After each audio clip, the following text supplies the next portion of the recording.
नमस्ते बच्चों, कैसे हो सब? सब टनाटन। प्रत्यय पढ़ रहे थे और प्रत्यय में आज के वीडियो से चालू करेंगे अपन कृत्य प्रत्यय। पहले समझ लीजिए कृत्य प्रत्यय क्या होता है, उसके बाद इनके जो नियम वगैरह हैं वो सारे लिखाऊंगा। देखिए, कृत्य प्रत्यय चाहिए या योग्य अर्थ में लगते हैं, चाहिए अथवा योग्य अर्थ में। जैसे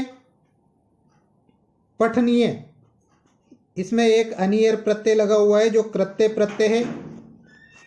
तो पठनीय का मतलब क्या होगा? पठ में अनियर लग गया, मतलब पढ़ना चाहिए या पढ़ने योग्य। ये पठनीय पुस्तक है, मतलब पढ़ने योग्य पुस्तक है। कृत्य प्रत्यय चाहिए या योग्य अर्थ में लगते हैं। इसके बाद कृत्य प्रत्यय कुल कितने होते हैं? संख्या में 7 होते हैं। ये सातों के नाम मैं अभी लिखाऊंगा यहाँ। तव्वे, तव्यत, अनियर, यत, णित, केप और केलिमर, इस तरह से 7 प्रत्यय होते हैं। सातों के नाम लिखा दूंगा। इनकी संख्या 7 होती है। कृत्य प्रत्यय का जो प्रयोग है वो 2 तरह के वाक्यों में किया जाता है, या तो भाववाच्य में या कर्मवाच्य में। या तो भाववाच्य में या कर्मवाच्य में, मतलब जो पैसिव वॉइस टाइप वाक्य होते हैं, इंग्लिश में पैसिव वॉइस होता है, उस तरह के वाक्यों में कृत्य प्रत्यय का प्रयोग किया जाता है। कृत्य प्रत्यय को कभी कभी विशेषण के रूप में भी काम में ले लिया जाता है। जैसे करणीय कार्य, करने योग्य कार्य, तो इस कार्य का विशेषण क्या हो गया? करणीय। कभी कभी इनको विशेषण के रूप में काम में ले लिया जाता है। अपने एक लकार आता है, विधिलिंग लकार। विधिलिंग लकार, और विधिलिंग लकार किस अर्थ में आता है? चाहिए अर्थ में। तो विधिलिंग लकार की जगह भी अपन कृत्य प्रत्यय युक्त शब्दों के प्रयोग कर सकते हैं, क्योंकि कृत्य प्रत्यय जो भी होते हैं वो सब चाहिए अर्थ में ही होते हैं, और विधिलिंग लकार भी किस में होता है? चाहिए अर्थ में। जैसे उसे पढ़ना चाहिए, उसे पढ़ना चाहिए। यदि इसको अपन विधिलिंग लकार में बनाएंगे तो क्या आएगा? स पठेत। विधिलिंग प्रथम पुरुष एकवचन का रूप है, स पठेत। इसकी जगह अपन कृत्य प्रत्यय का भी प्रयोग कर सकते हैं। स पठितव्य, तव्य प्रत्यय लगा दिया। स पठितव्य, उसे पढ़ना चाहिए। तो कृत्य प्रत्यय का प्रयोग हम विधिलिंग लकार की जगह भी कर सकते हैं। जो मैंने सारी बातें बताई है वो सारी बातें अब मैं आपको एक एक करके लिखाता हूं, उनको लिखना है आपको। अच्छा, अभी जो मैंने सपठितव्य बताया था वह गलत है, क्योंकि ये कर्मवाच्य और भाववाच्य में प्रयुक्त होते हैं। तो तृतीय विभक्ति आएगी तेन पठितव्य, उसके द्वारा पढ़ा जाना चाहिए या उसको पढ़ना चाहिए। पैसिव वॉइस में बनता है तेन पठितव्य, तो वो स पठितव्य गलत है, तेन पठितव्य सही है। अब देखिए कृत्य प्रत्यय के नियम क्या हैं और कहाँ कहाँ पर प्रयोग होते हैं। जो सारी बातें मैंने अभी आपको बताई है उन बातों को लिख लीजिए। सबसे पहली बात, वे कृत प्रत्यय, कृत प्रत्यय मतलब धातु में लगने वाले, जो चाहिए या योग्य अर्थ में प्रयुक्त होते हैं, कृत्य प्रत्यय कहलाते हैं। वे कृत प्रत्यय जो चाहिए अथवा योग्य अर्थ में प्रयुक्त होते हैं, कृत्य प्रत्यय कहलाते हैं। दूसरी बात, कृत्य प्रत्ययों की संख्या 7 होती है। कितने हैं ये? 7। कभी भी पूछ लिया जाए कृत्य प्रत्यय कितने होते हैं? 7। कौन कौन से? पहला तव्यत, दूसरा तव्य, तीसरा अनियर, चौथा यत, पांचवा णित, छठा केप, ये लिख लेना, छठा केप, और 7वां केलिमर। तीसरा नियम है तयोरेव कृत्यक्त खलर्ताः। इस सूत्र से कृत्य प्रत्ययों का प्रयोग कर्मवाच्य व भाववाच्य में ही होता है। किस किस में होगा? केवल कर्मवाच्य में और भाववाच्य में। चौथा नियम, कभी कभी इनका प्रयोग विशेषण के रूप में भी किया जाता है, जैसे करणीयम कर्म और गंतव्य नगरी आदि। तो ये कर्म का विशेषण क्या होगा? करणीय। नगरी का विशेषण क्या होगा? गंतव्य। और 5 वाली को विधि लिंग लकार के स्थान पर भी इन प्रत्ययों का प्रयोग किया जा सकता है। ये तो कृत्य प्रत्ययों से संबंधित नियम हो गए। अब देखते हैं कृत्य प्रत्यय। सबसे पहले 3 प्रत्यय एक साथ पढ़ेंगे अपन, तव्यत, तव्य और अनियर।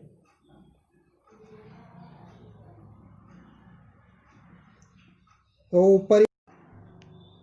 ऊपर डाल लीजिए, तव्य, तव्यत और अनियर प्रत्यय। लिखो तव्यत, तव्य और अनियर प्रत्यय। तीनों प्रत्ययों को एक साथ पढ़ेंगे। तीनों में कुछ ज़्यादा नहीं है, सब में एक जैसे नियम है। सूत्र भी वही है, तीनों के नाम को एक साथ लिख दिया है, तव्यत, तव्य, अनियर। इस त में 2 बार त है, एक बार तो तव्यत का और एक बार तव्य का। तो तव्यत, तव्य, अनियर, ये इसका सूत्र है। देखते हैं इसमें क्या क्या होता है। सूत्र लिख लीजिए, बाकी चीज़ें मैं समझा रहा हूँ और उनको लिखाऊंगा तब लिखना। सबसे पहले तो सभी धातुओं में लगते हैं। और किस अर्थ में? चाहिए अथवा योग्य अर्थ में। पहली बात, सभी धातुओं में लगते हैं, चाहिए और योग्य अर्थ में। तव्यत और तव्य दोनों प्रत्यय एक जैसे हैं। तव्यत और तव्य दोनों प्रत्यय एक जैसे हैं। इसमें से त हट जाता है तो ये भी तव्य ही बचता है और ये भी तव्य ही बचता है।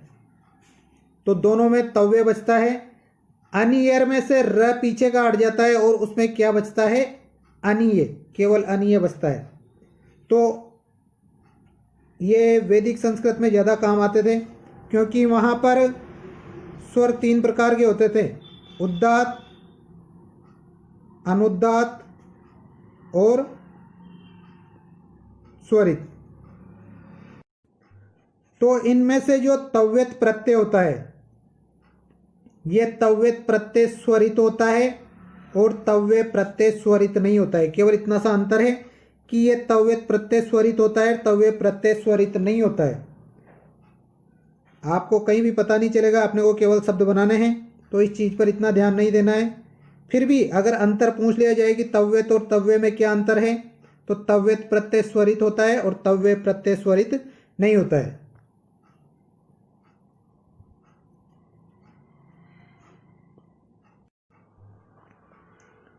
अगला देखिए, जब भी अपन तव्यत प्रत्यय, तव्य प्रत्यय या अनियर प्रत्यय लगाएंगे तो धातु में जो स्वर है उसको क्या हो जाएगा? गुण हो जाएगा। गुण का मतलब यदि ई या ई आए तो उसकी जगह ए हो जाएगा, ऊ या ऊ आए तो उसकी जगह ओ हो जाएगा, और री या री आए तो इसकी जगह अर हो जाएगा। केवल इतनी सी बात है, इसमें ज़्यादा कुछ नहीं है। आराम से पहचान जाओगे आप किसी भी शब्द में कि इसमें कौन सा प्रत्यय है। तीनों से ही, मतलब तव्यत, तव्य और अनियर से जो शब्द बनते हैं, उनसे बनने वाले शब्दों के रूप तीनों ही लिंगों में चलते हैं। तीनों लिंगों में चलते हैं, मतलब स्त्रीलिंग में भी चलेंगे, पुल्लिंग में भी चलेंगे और नपुंसक लिंग में भी चलेंगे। इस पुल्लिंग में चलेंगे ये राम की तरह, जैसे राम शब्द के रूप चलते हैं, रामा, रामो, रामा।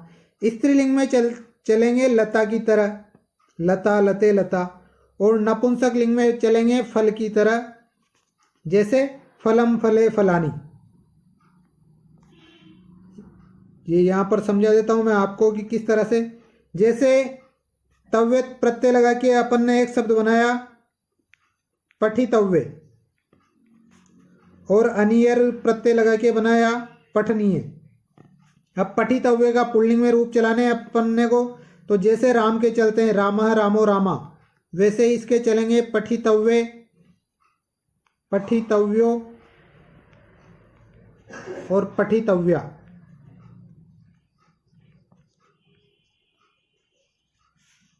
स्त्रीलिंग में लता, लते, लता की तरह, पठितव्या, पठितव्ये, पठितव्या। नपुंसक लिंग में फल की तरह, फलम, फले, फलानी, पठितव्यम, पठितव्ये और पठितव्यानि। इस तरह से इनके रूप चलते हैं। पठनीय के भी ऐसे के ऐसे ही चलेंगे, मतलब तीनों लिंगों में रूप चलते हैं। ये बात ध्यान रखनी है आपको। तो ये सारी चीज़ें जो मैंने समझाई है उनको लिख लेते हैं अब क्रम वाइज। सूत्र मैंने लिखा ही दिया है। तीनों प्रत्ययों के नियम लिखिए। सभी धातुओं में चाहिए अथवा योग्य अर्थ में तव्यत, तव्य और अनियर प्रत्यय लगते हैं। सभी प्रकार की धातुओं में लगेंगे। दूसरा है तव्यत व तव्य प्रत्ययों का तव्य शेष रहता है, इसमें से त हट जाता है, ये जैसा है वैसा रहेगा ऐसे ही। और अनियर प्रत्यय का अनिय शेष रहता है, इसमें से र हट जाता है, अनिय बचता है। तीसरा है धातु को सदैव गुण हो जाता है, मतलब ई और ई की जगह ए हो जाता है, उ और उ की जगह ओ हो जाता है, री और इसमें दो लगा लेना है, री और बड़ा री इसकी जगह अर हो जाता है। चौथा है इन प्रत्ययों से बने शब्दों के रूप पुल्लिंग में राम, स्त्रीलिंग में रमा तथा नपुंसक लिंग में फल की तरह चलते हैं। बस इतने से नियम हैं, बिल्कुल साधारण से शब्द है जो आराम से याद हो जाएंगे आपको। अब देखते हैं इसके उदाहरण। अच्छा, ये दोनों प्रत्ययों में अंतर और लिख लीजिए जितने भी नंबर डाले हैं उसके बाद, कि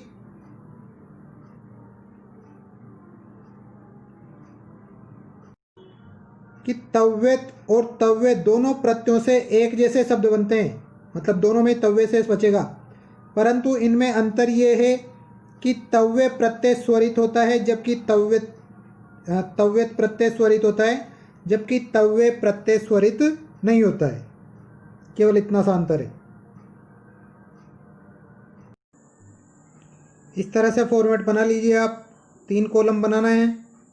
सबसे पहले धातु, फिर तव्यत और तव्य प्रत्यांत शब्द, इस तरह के नीचे अंत लगा लेना, और अनियर प्रत्यांत शब्द कि यदि इस धातु में तव्यत और तव्य प्रत्यय लगाते हैं तो कौन सा बनेगा और अनियर लगाते हैं तो कौन सा बनेगा। इस तरह लगा लो और देखते हैं। अब इनको लिखना चालू करो। पठ धातु में यदि तव्यत और तव्य प्रत्यय लगाते हैं तो पठितव्य बनेगा, अनियर प्रत्यय लगाते हैं तो पठनीय बनेगा। भू धातु में तव्यत और तव्य प्रत्यय लगाते हैं तो भवितव्य, अनियर से भवनीय। गम से गंतव्य, गमनीय। नी से नेतव्य, नयनीय। ची से चेतव्य, चयनीय। चर से चरितव्य, चरणीय। दा से दातव्य, दानीय। भुज से भोक्तव्य, भोजनीय।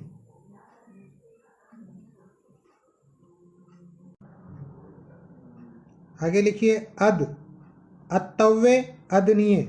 लिख, लेखितव्य, लेखनीय।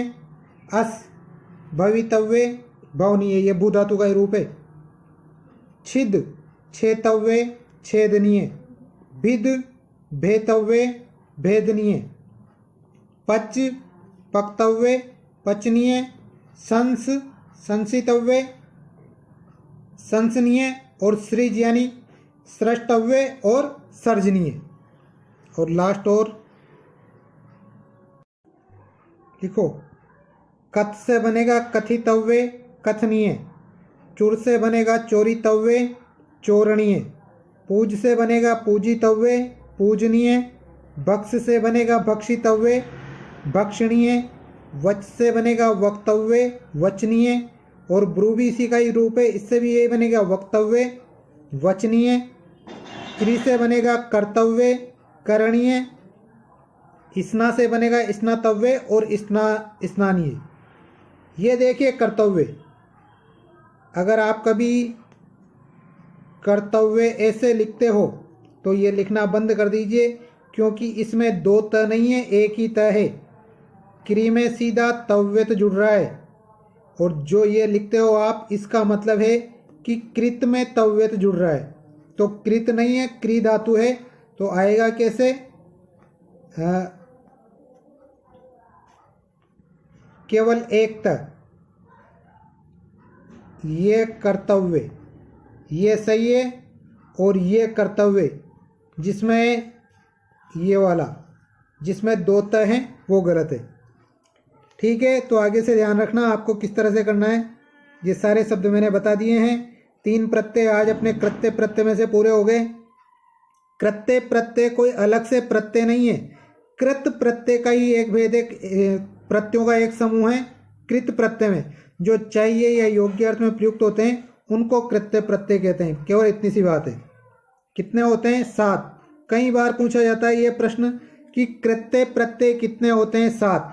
गलती से समझने वाले ये समझ लेते हैं कि कृत प्रत्यय पूछ रहा है तो इसका तो कोई वही नहीं है कि कितने होते हैं। अपने को कृत्य प्रत्यय याद रखने हैं, कितने होते हैं? 7। ठीक है, आज के लिए धन्यवाद।